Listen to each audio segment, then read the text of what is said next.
지난 주가 아니고 지지난 주죠. 향동에서 모였을 때 사랑에 대해서 말씀을 드렸었습니다.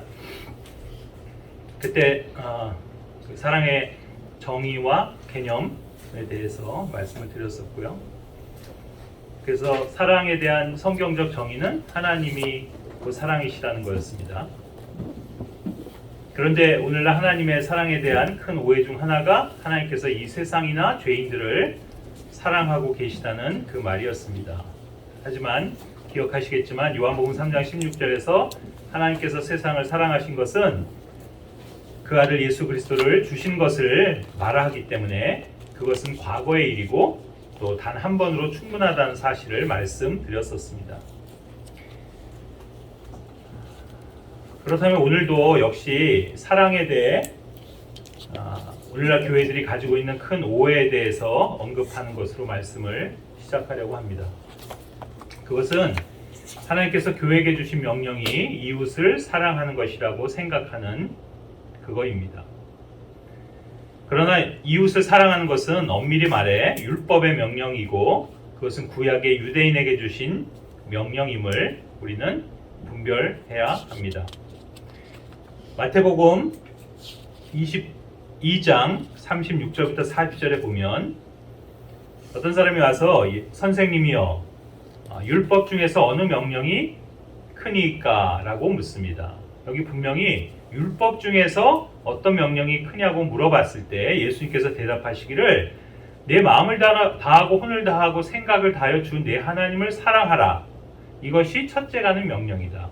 그리고 두 번째 명령은 그와 같은 것으로 너는 내 이웃을 내 자신과 같이 사랑하라. 이렇게 대답해 주셨습니다.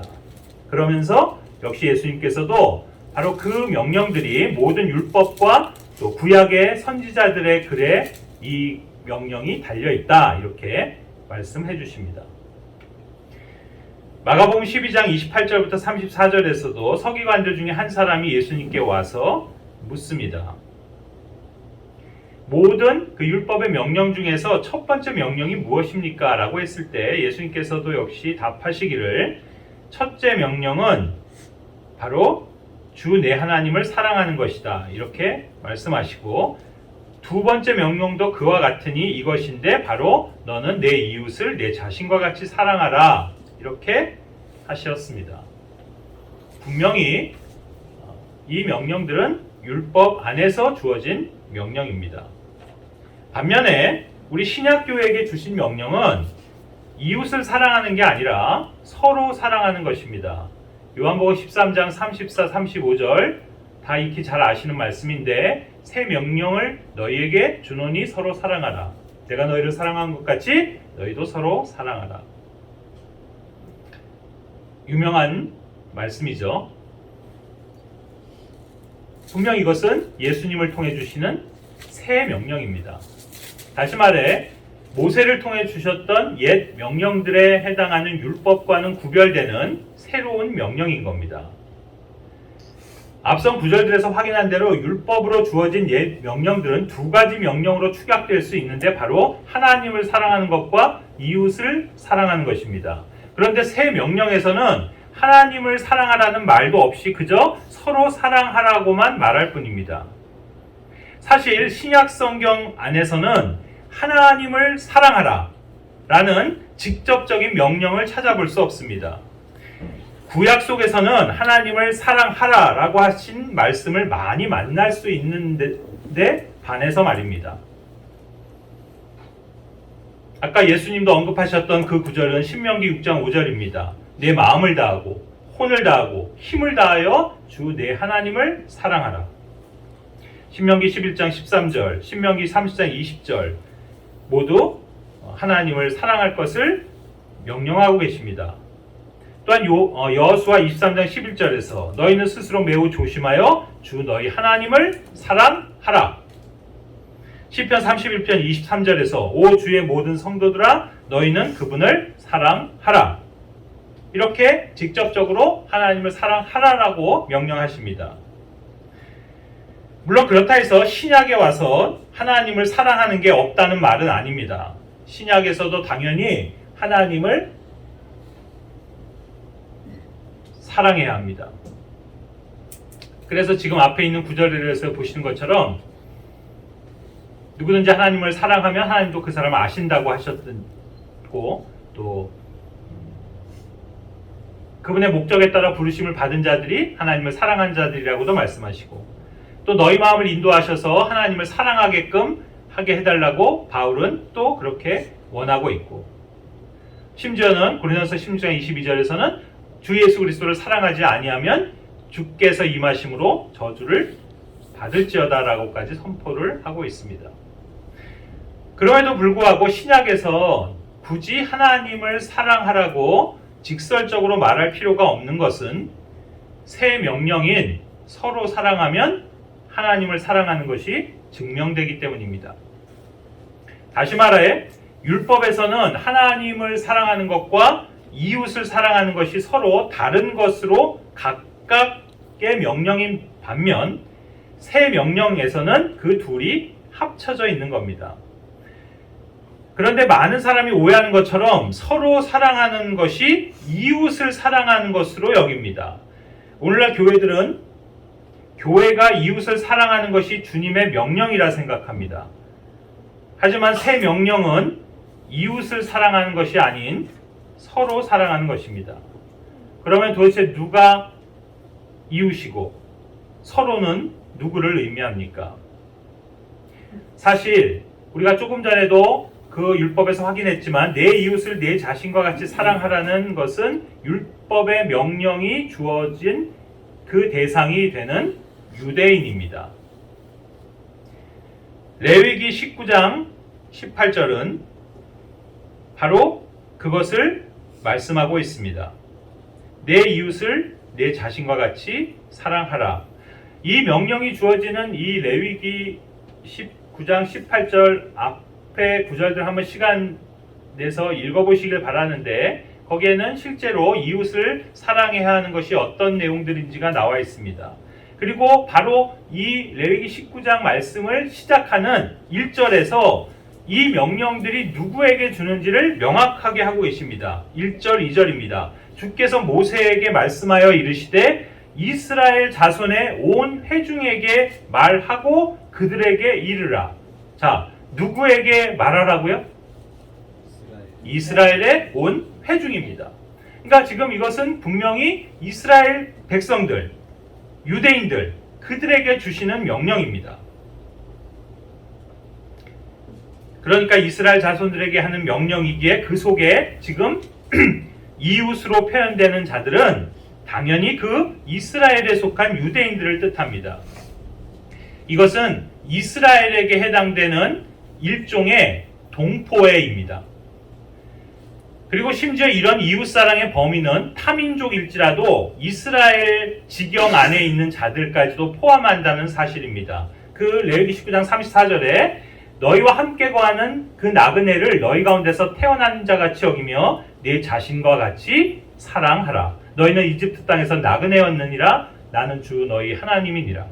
다시 말해 이방인이라도 이스라엘 진영에 머무는 자라면 마치 이스라엘 출생자인 것처럼 똑같이 대우하고 사랑해야 한다는 뜻입니다. 그 이유는 과거에 이스라엘도 이집트에서 이방인으로 거주했었기 때문이라고 신명기 10장 19절도 말씀하십니다. 너희는 나그네를 사랑하라. 너희는 이집트 땅에서 나그네였느니라. 이것은 이스라엘에게 주신 명령으로 그 사랑해야 하는 대상은 말 그대로 자기 주변에 있는 사람들을 의미합니다. 즉 유대인들은 자기 주변에 있는 이웃이라 불리는 또 다른 유대인들을 돌아봐야 할 의무가 법으로 주어져 있는 백성입니다. 만약에 주위에 헐벗고 굶주린 사람이 있으면 데려다 입히고 먹을 것을 줘야 합니다. 다치고 병든 사람을 발견하면 데리고 가서 치료해 줘야 합니다. 연약하고 가난한 사람들을 위해 추수 때에도 다 거두지 않고 이삭을 남겨놓으므로 그들이 양식으로 삼을 수 있도록 제공해야 합니다. 바로 그 레위기 19장 9절 10절 앞에 보면 그런 내용들이 나옵니다. 또 13절에는 이웃을 속여 빼앗아서도 안 되고 만약 누군가에게 일을 시켰다면, 즉 노동을 시켰다면 그 삭을 떼어 먹어도 안 된다라고 말씀하십니다.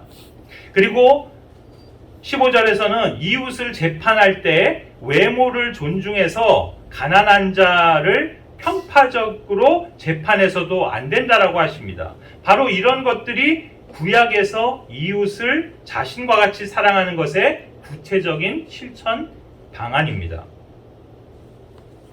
자, 그래서 이 대목에서 우리는 성경의 난해한 예수님의 말씀 하나를 올바르게 해석할 수 있게 됩니다. 그건 바로 누가복음 16장에 등장하는 부자와 거지 나사로의 사건입니다. 다 기억하실 겁니다. 누가복음 16장 19절부터 31절까지 기록되어 있는 말씀이죠.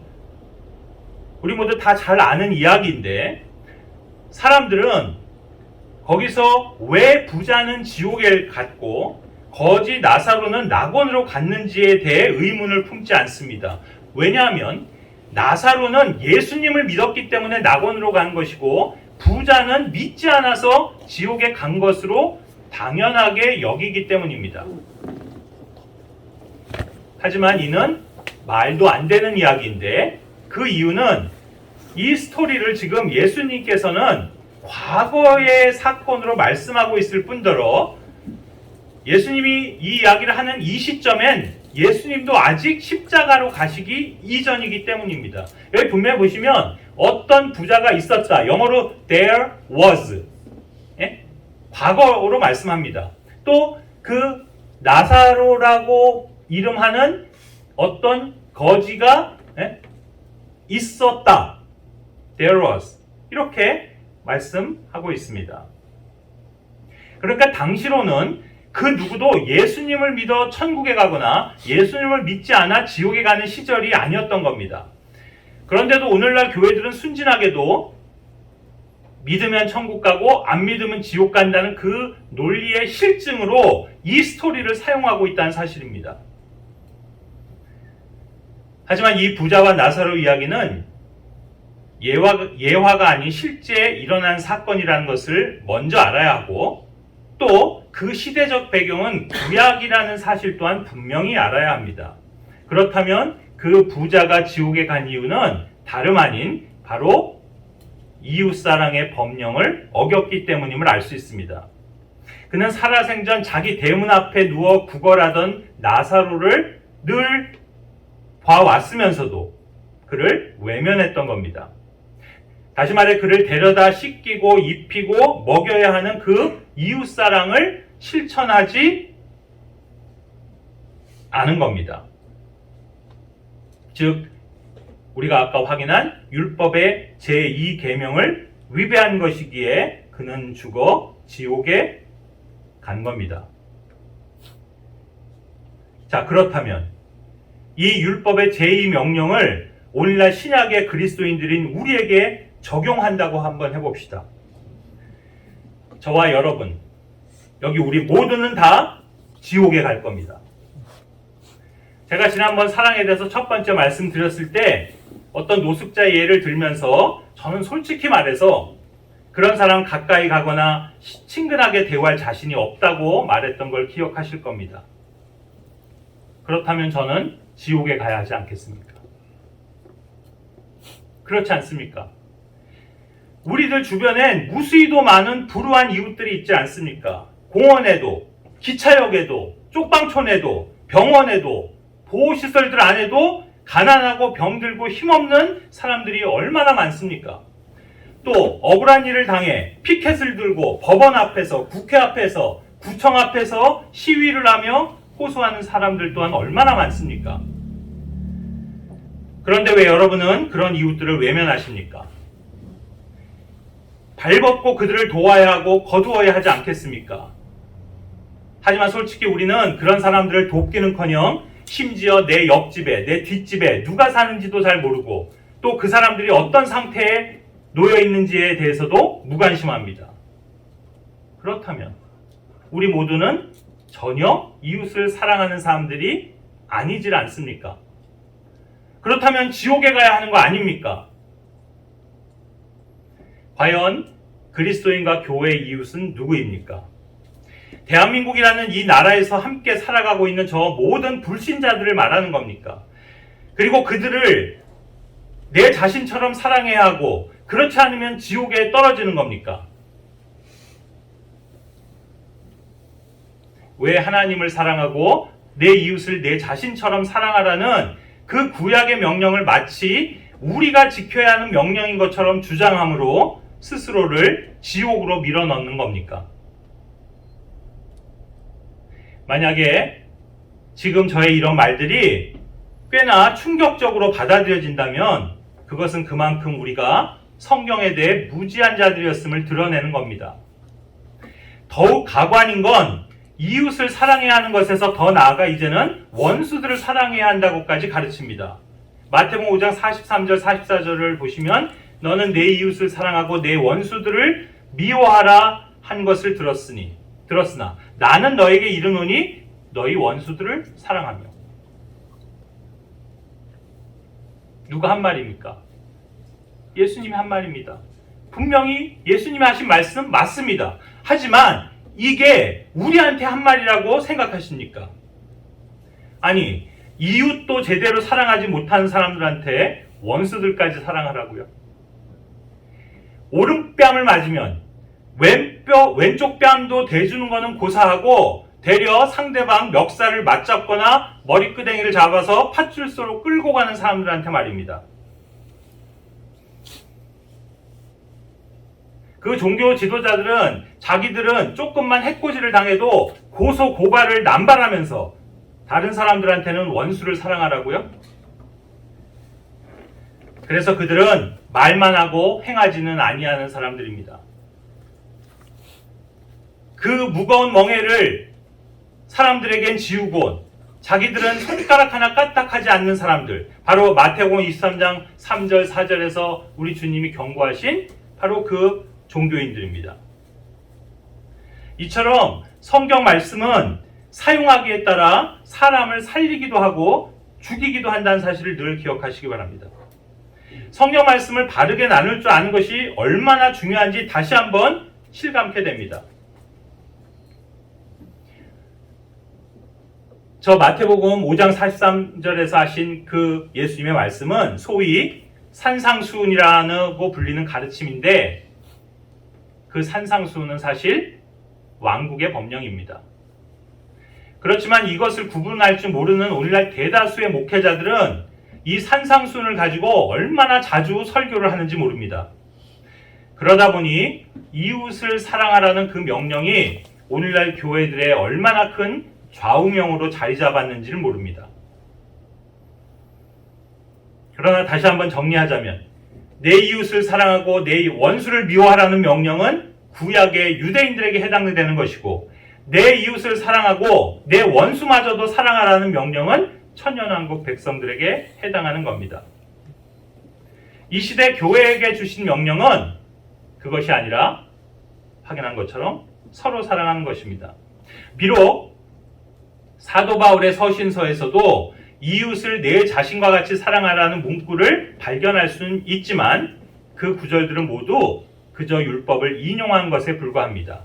로마서 13장 9절이나 갈라디아서 5장 14절에서 분명 바울도 내 이웃을 내 자신처럼 사랑하라는 문장을 쓰고 있지만 그 두 구절 모두 모든 율법이 그 명령들 안에서 성취되었음을 강조하기 위해서 그저 인용한 것뿐입니다.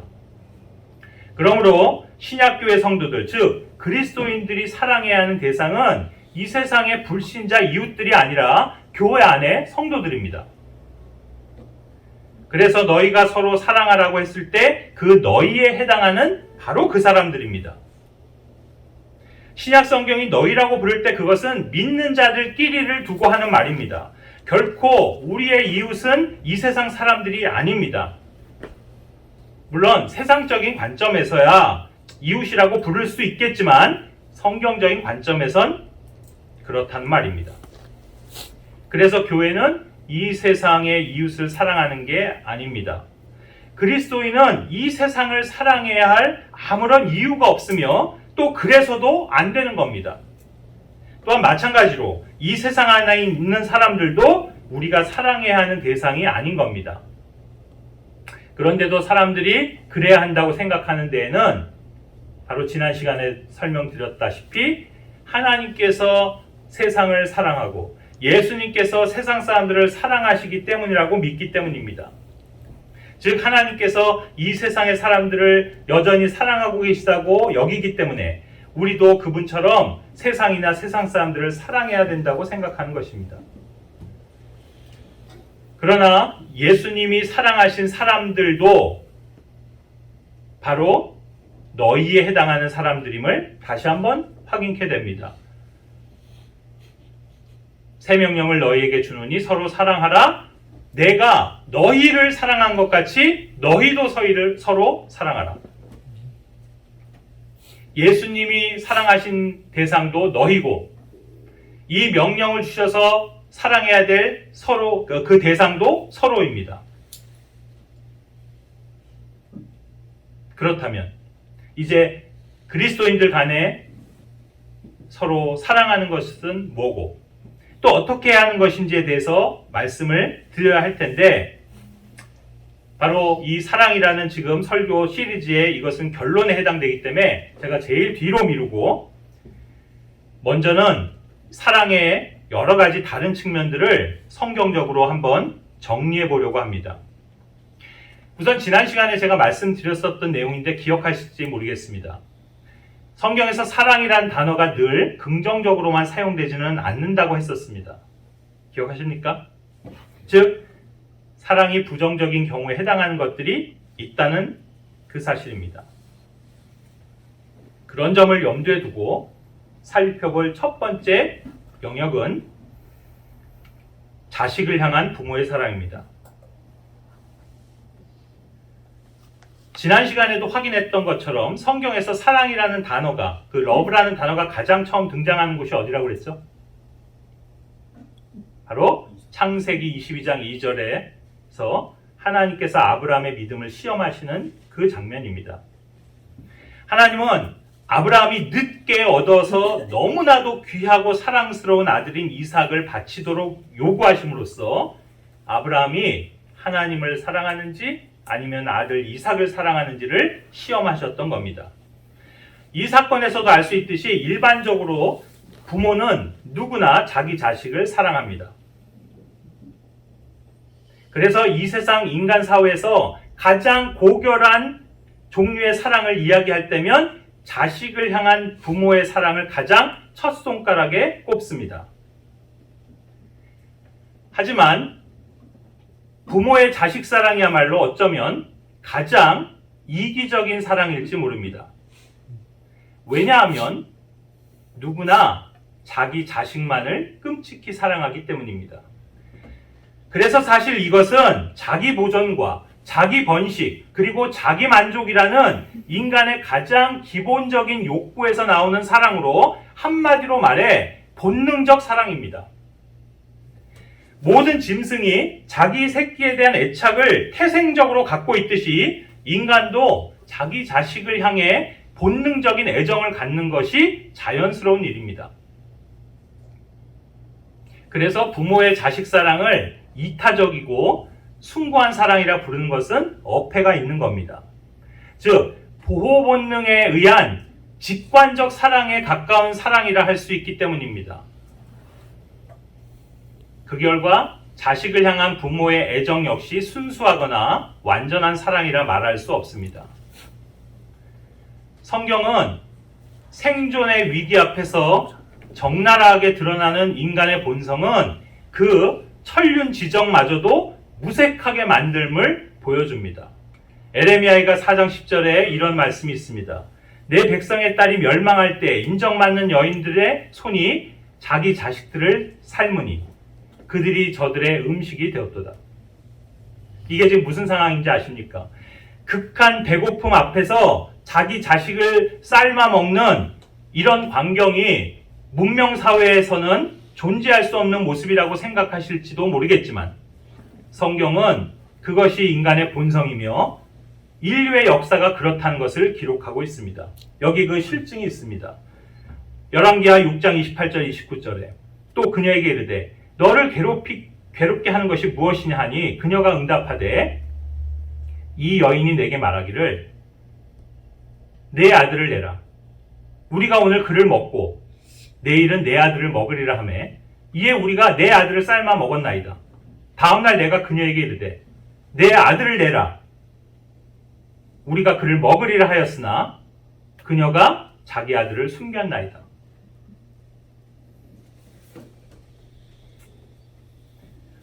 여담으로 제가 이 말씀을 준비하다가 문득 들은 생각인데요.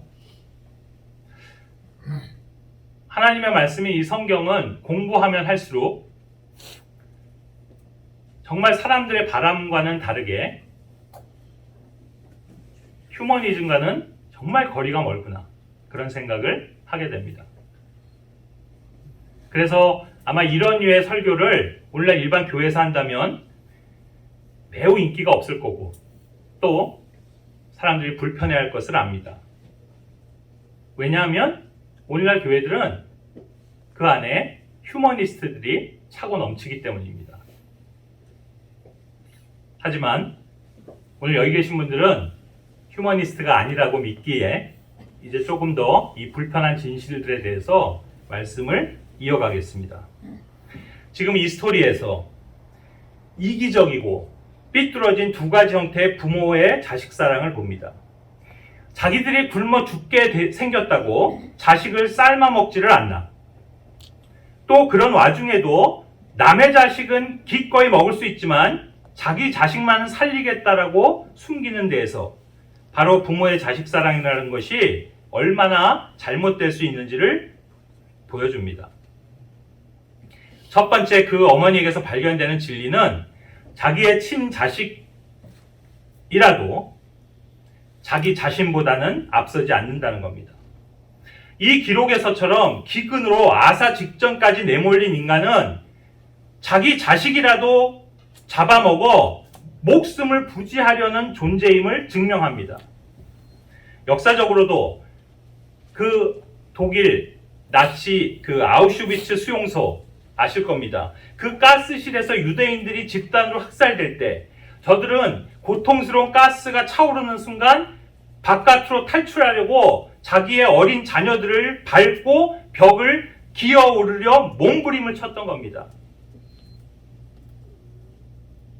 그러나 이렇게 죽음 앞에 처한 극단적 상황이 아니더라도 오늘날 여러 가지 이유로 자기 자식들을 버리고 자기는 살겠다는 많은 부모들을 실제로 목격하는 겁니다. 하나님께서는 그런 가능성을 지닌 인간의 본성을 분명히 거론하고 계십니다. 이사야서 49장 15절에 여인이 자기의 젖먹는 자식을 잊을 수가 있겠으며 자기 태에서 난 아들을 불쌍히 여기지 않을 수 있겠느냐.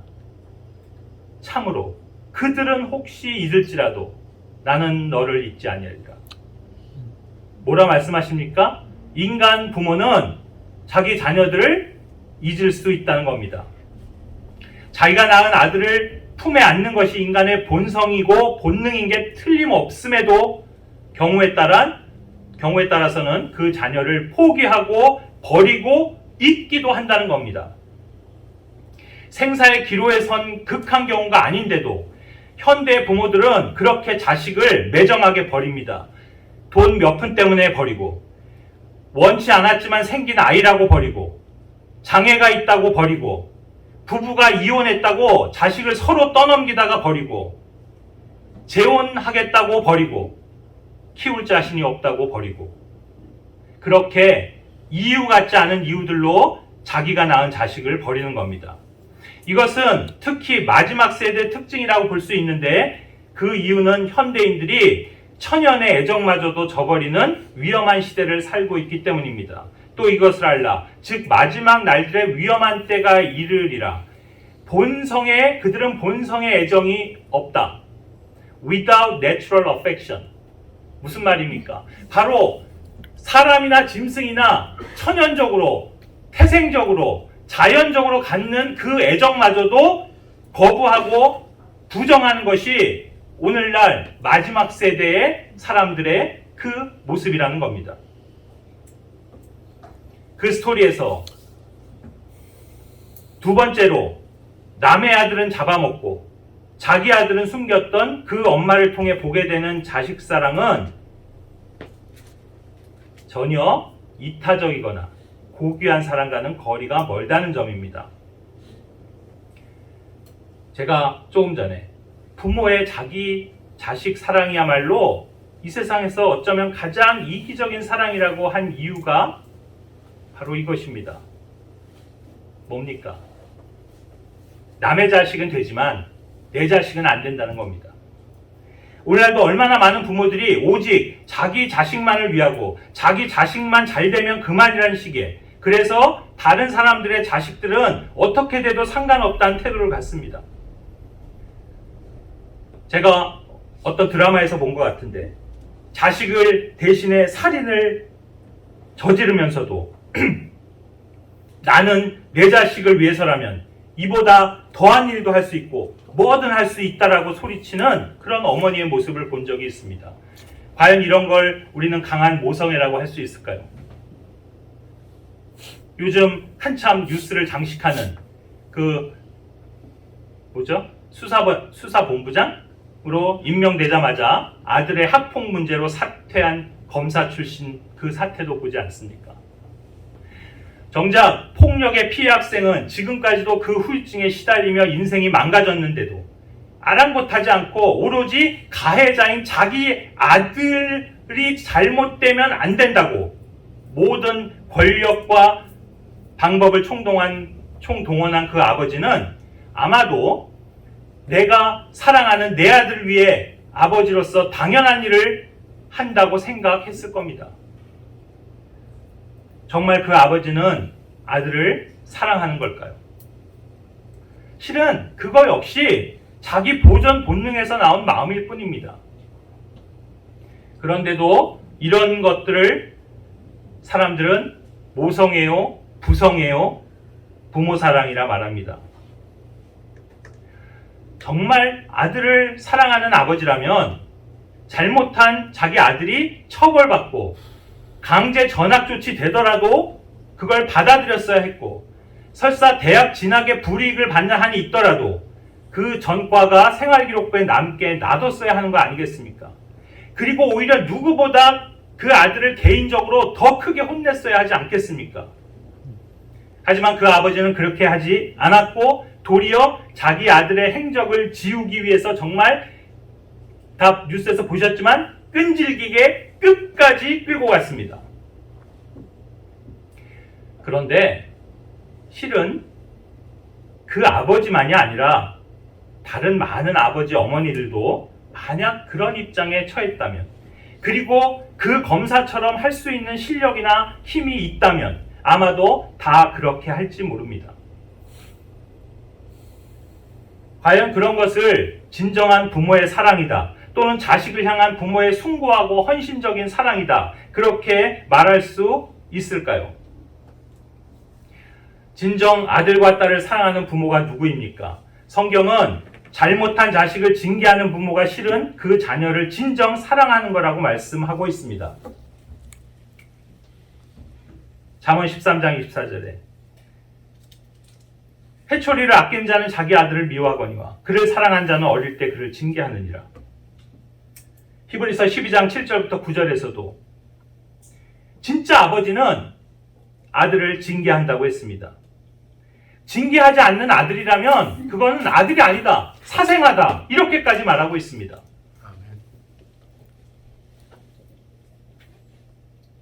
이런 면에서 저는 지금까지 진정으로 자기 자녀를 사랑하는 부모들을 그렇게 많이 보지 못했습니다. 제가 예전에 어린 학생들을 데리고 조그만 학교를 했을 때 아이들이 문제를 일으켜 그 사실을 부모들이 알게 되었을 때 대부분 부모들의 반응은 우리 애가 그럴 리 없다는 겁니다. 그러면서 자식을 대변해 변명하기 바쁘고 자녀를 싸고 돌 뿐입니다. 또 집에 가서 아이를 단단히 혼내겠다고 데려가지만 말뿐인 경우가 허다합니다.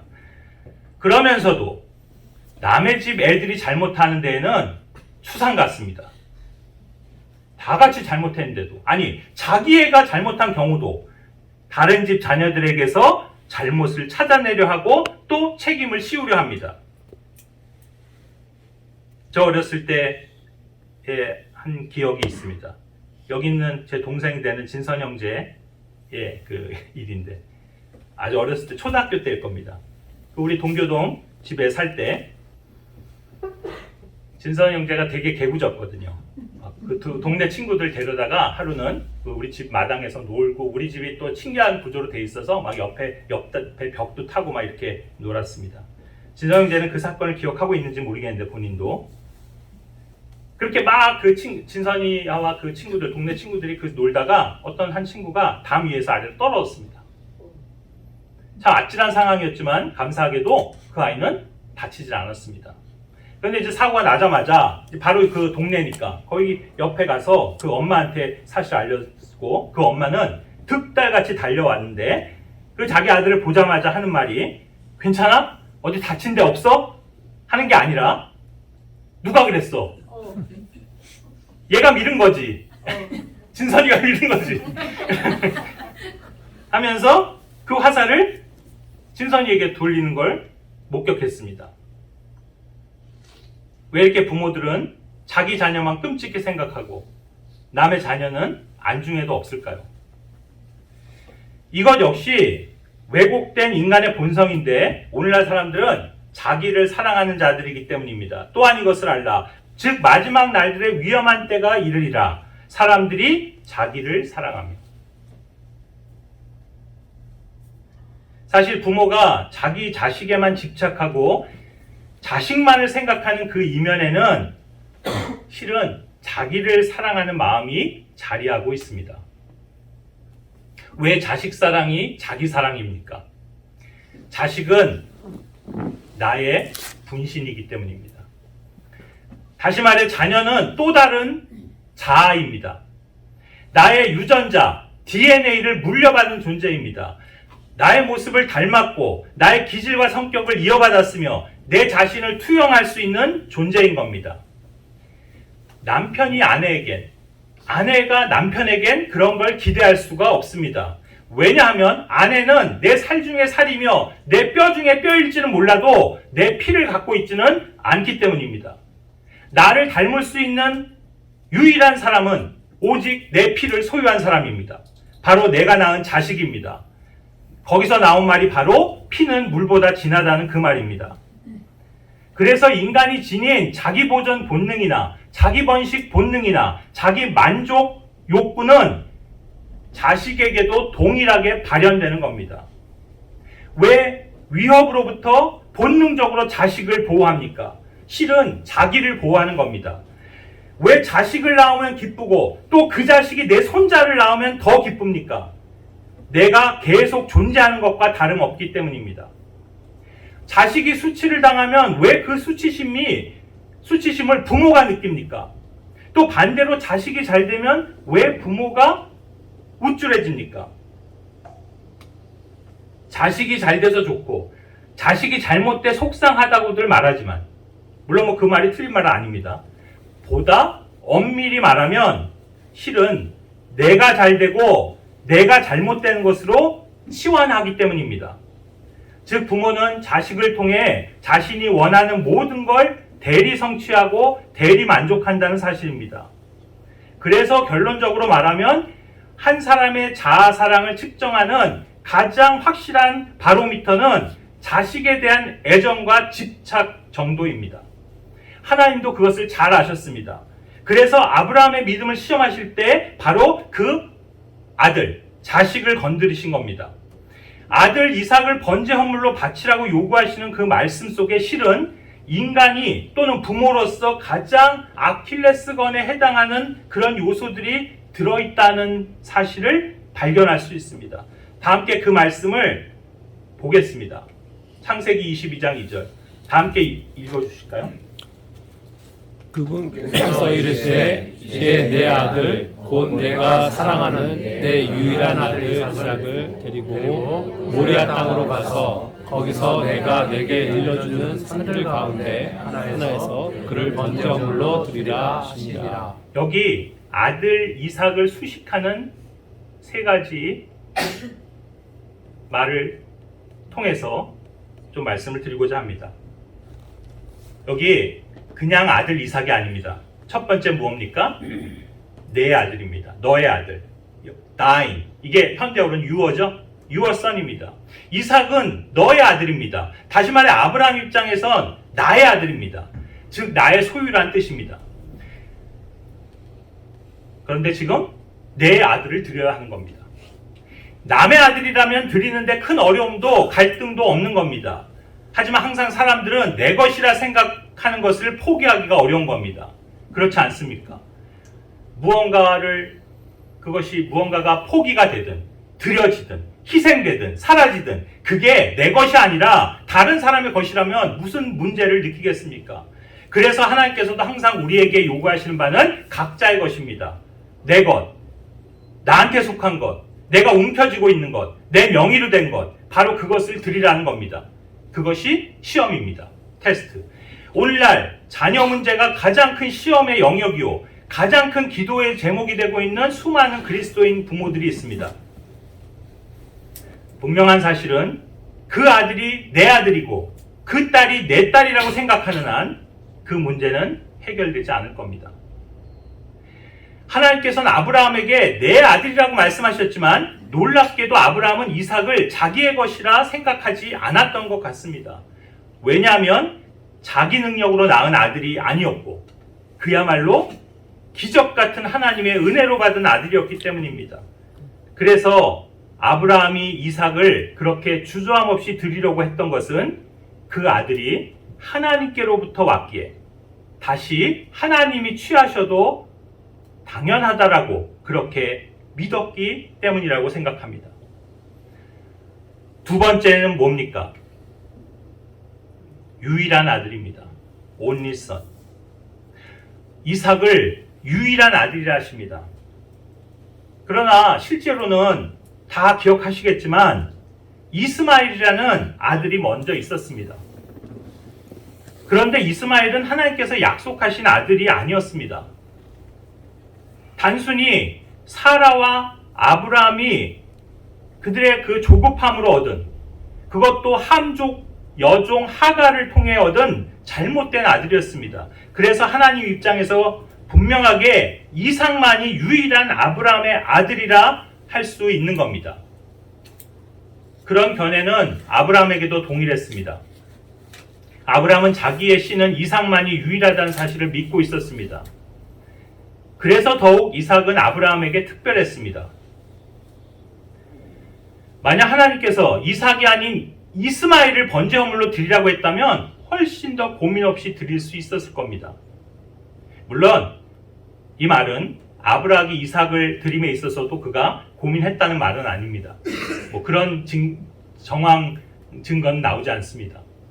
오히려 아브라함은 전혀 고민하지 않았던 것 같아요.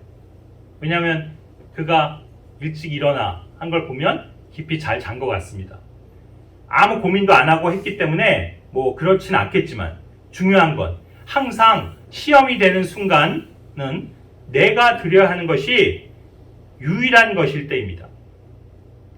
여러 개 가진 중에서 하나를 드리는 건 그리 어렵지 않습니다. 그런데 2개 중에 하나를 드려야 한다면 그건 아마 조금 더 어렵긴 하겠지만 역시 불가능하진 않습니다. 그러나 하나밖에 없는 걸 드리라고 하면 솔직히 좀 많이 어렵습니다. 왜요? 하나밖에 없으니까요. 그걸 드리면 하나도 없게 되기 때문에요. 동일하게 많은 것 중 일부를 드리는 건 어렵지 않습니다. 하지만 전부를 드리는 건 어렵습니다. 왜요? 마찬가지로 아무것도 남지 않기 때문입니다. 이것이 아브라함에게는 얼마나 큰 테스트가 되는지 짐작이 가실 겁니다. 100세가 되어서야 어렵게 얻은 아들이고 유일한 약속의 씨입니다. 이삭이 없어지면 그의 자손이 바닷가의 모래알처럼 저 하늘의 별들처럼 번성하리라는 약속은 물거품이 되고 맙니다. 이미 할망구가 돼버린 사라를 통해서 또 다른 아들을 얻을 거는 꿈도 꿀 수 없는 불가능에 속한 일입니다. 그래서 이삭을 드리고 나면 아브라함은 아무 소망도 또 아무 살아갈 낙도 없어지게 되는 겁니다. 그런데 지금 하나님은 그 유일한 아들을 드리라고 한 건데 놀랍게도 아브라함은 그 명령에 순종해 유일한 아들 이삭을 드리는 겁니다. 어쩌면 우리들에게도 늘 하나님 앞에서 해결되지 못하는 영역이 있다면 혹 그것이 내게 유일한 거라는 생각 때문은 아닐까요? 그것이 없어지면 큰일 난다고 여기는 건 아닐까요? 그것밖에 없고 그게 마지막이고 내게 있는 유일한 건데 그거마저 없어지면 나는 어떡하나 그런 마음이 있는 건 아닐까요? 자식이 그러하고 배우자가 그러하고 집이 그렇고 직업이 그러하고 타이틀이 그렇고 자존심이 그러하고 건강이 그러며 목숨이 그렇다고 생각하는 건 아닐까요?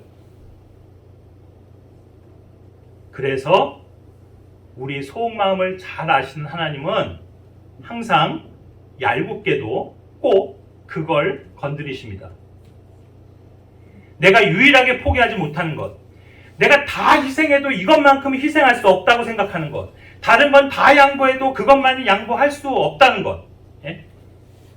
마지노선으로 생각하는 영역, 내게 남은 유일한 낙, 나의 유일한 희망, 나의 유일한 꿈, 내가 이루려는 단 하나의 목표,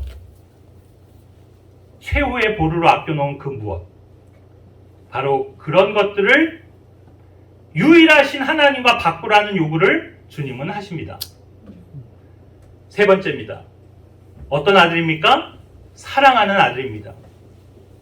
아브라함이 하나님께 드려야 하는 이삭은 자기의 아들이면서 그것도 사랑하는 아들입니다. 지금 우리는 자식에 대한 부모의 사랑에 대해서 생각해 보고 있습니다. 일반적으로 사람이 가진 것들 중에 가장 사랑하는 것이라 하면 여기 이삭이 아브라함에게 그런 존재였던 것처럼 우리에게도 자녀가 될 것입니다. 내게 좋아하는 게 있고 그냥 뭐 괜찮게 여기는 것도 있고 아니면 특별한 감정이 들지 않는 것들도 있고 또 반대로 어떤 건 싫어하거나 미워하는 것도 있을 겁니다. 만약 그런 것들 가운데 뭔가를 드려야 한다면 그것 역시 용이할 겁니다. 그러나 내가 사랑하는 것을 드려야 한다면 내가 가장 아끼고 애착을 두는 것을 포기해야 한다면 그건 역시 어려운 일입니다. 아까도 얘기했듯이 아브라함에게는 이삭 말고도 아들이라 할 수 있는 이스마엘이 있었고 만약 이삭이 아닌 그 이스마엘을 드리라고 했으면 더 쉬웠을 거라고 상상할 수 있는 이유는 아브라함이 사랑한 것은 이스마엘이 아니라 이삭이었기 때문입니다. 하나님께서도 그 점을 잘 아셨기에 그냥 아들이 아닌 아들 이삭을 바치라고 시험하신 겁니다. 그냥 아들을 바치라고 했으면 아마도 이스마엘을 데리고 갔겠죠. 이삭은 아브라함이 사랑하는 아들이었습니다. 물론 아브라함이 이스마엘은 전혀 사랑하지 않고 오로지 이삭만 사랑했는지는 알 수 없습니다. 하지만 일반적으로 생각을 해보면 이스마엘도 자기 아들이기에 전혀 사랑하지 않았다고 볼 수는 없을 겁니다. 그러니까 이스마엘을 사랑하는 마음이 있었다 하더라도 그보다는 이삭을 더 사랑했다고 보는 게 더 정확할 겁니다. 그래서 여기서 우리는 부모의 자식들을 향한 사랑도 차이가 있음을 알 수 있습니다. 10손가락 깨물어 안 아픈 손가락 없다는 우리 속담이 있습니다. 자식이 10명이라면 10명 다 소중하고 사랑하는 자식들입니다. 하지만 거기에도 분명 차등이 있습니다. 즉 인간의 사랑, 부모의 사랑은 공평하지 않습니다. 같은 자식들 사이에도 분명히 차별이 존재할 수 있습니다. 그런 면에서 부모의 자식 사랑은 완벽한 사랑이 아닙니다. 창세기 37장 3절에 보면 야곱에게는 12명의 자식이 있었지만 야곱은 요셉을 가장 사랑했습니다. 또한 같은 부모라도 아버지는 어떤 자식을 더 사랑하고 어머니는 다른 자식을 더 사랑하기도 합니다. 창세기 25장 28절에서도 이삭은 에서를 사랑했지만 리브가는 야곱을 사랑했습니다. 그래서 인간의 사랑은 일관되지도 일정하지도 또 단일하지도 않음을 깨닫습니다. 쉽게 말해 사랑하는 대상이 있기도 하고 사랑하지 않는 대상이 있기도 하며 또 같은 대상을 향해서도 어떤 때는 사랑하다가도 또 어떤 때는 사랑하지 않을 때도 있고 그리고 더 사랑하는 것과 그에 비해 덜 사랑하는 것도 있다는 사실입니다. 결국 하나님께서 아브라함에게 알고 싶으셨던 것은 아브라함이 이삭을 사랑하고 있는지가 아니었습니다. 이미 그것은 확실히 아셨습니다. 그러니까 네가 사랑하는 유일한 아들이라고 말씀하신 거 아니겠습니까? 하나님께서 진정 알기를 원하셨던 것은 아브라함이 사랑하는 그 이삭보다 하나님을 더 사랑하는지를 아시기 원했던 겁니다. 그래서 하나님은 종종 우리가 사랑하는 것들을 가지고 하나님에 대한 사랑이나 두려움 또 공경의 마음을 시험하십니다. 대개 부모된 자들에게 있어 그래서 가장 사랑하는 것은 자녀들이기에 하나님은 그들을 대상으로 하여서 시험 문제를 내시는 겁니다. 예수님께서도 마태복음 10장 37, 38절에서 이런 기준을 제시하셨습니다. 아들이나 딸을 나보다 더 사랑하는 자도 내게 합당치 아니하다. 사실 사랑은 감정이기에 그 크기나 정도를 계량하기가 쉽지 않습니다. 왜 남자들이 흔히 아내나 애인들이 하는 질문 중에 가장 곤혹스러워하는 질문이 있지 않습니까? 자기 나 사랑해? 얼만큼 사랑해? 도대체 얼만큼 사랑해야 한다고 대답해야 할까요? 이만큼? 아니 이만큼? 바다만큼? 저 태평양만큼? 아니 우주만큼? 그렇게 사랑한다라고 다양하게 대답하지만 과연 얼만큼 사랑하는지를 어떻게 알 수 있을까요? 그런데 사랑하는지 또 얼마나 사랑하는지 가장 쉽게 알 수 있는 방법이 있습니다. 그건 바로 비교 대상을 두는 겁니다. 그래서 또 이번엔 어린아이들한테 가장 곤혹스러운 질문. 너는 엄마가 좋아? 아빠가 좋아? 그러면 뭐라고 대답합니까? 조금 영악한 아이들은 둘 다 좋아. 이렇게 대답합니다. 그러면 피해갈 수 없도록 이렇게 더 질문할 수 있습니다. 그럼 너는 엄마, 아빠 중에 누가 더 좋아? 더. 결국 둘 다 좋지만 더 좋은 사람을 골라야 하는 겁니다. 사랑의 마음도 이와 같지 않을까요? 그냥 그 대상을 사랑한다고 하면 얼만큼 사랑하는지 알기 어렵지만 누구보다 또는 무엇보다 더 사랑한다고 하면 이제 그 사랑이 가늠이 되는 겁니다. 그래서 예수님이 요한복음 21장에서 베드로에게 3번이나 너는 나를 사랑하냐라고 물으셨을 때도 첫 번째 질문에서 요나의 아들 시몬아 내가 이것들보다 나를 더 사랑하느냐? Love thou me more than this. 이렇게 물으셨던 겁니다. 그러므로 만일 우리 각자의 마음 가운데 하나님보다 더 사랑하는 대상이 있다면 그것이 무엇이 되었든 간에 설사 아들, 딸과 같은 내 자녀일지라도 그것은 주님께 합당한 마음이 아닌 겁니다. 주님을 위해 포기하거나 주님께 드려야 하는 영역에서 내가 통과해야 하는 시험은 바로 내가 사랑하는 것들입니다. 반복하지만 내가 좋아하지도 않는 것, 내가 사랑하지도 않는 무엇, 별 애착이 없는 것들을 드리는 거야 뭐가 어렵겠습니까? 문제는 내가 사랑하는 것입니다.